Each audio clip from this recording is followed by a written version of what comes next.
मौलाना अब्दुल हबीब अतारी 14 अक्टूबर 1974, 27 रमजान 1394 को कराची, पाकिस्तान में पैदा हुई।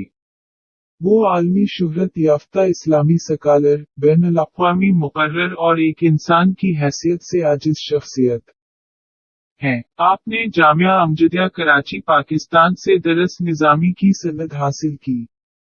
अपने इल्मी कारनामों के साथ साथ इनकी जिंदगी का सबसे अहम अंसर इस दूर के एक अजीम आलम और रूहानी रहनुमा शेख मोहम्मद इलियास अतार कादरी, बानी दवत इस्लामी की सुहबत और रूहानी परवरिश है।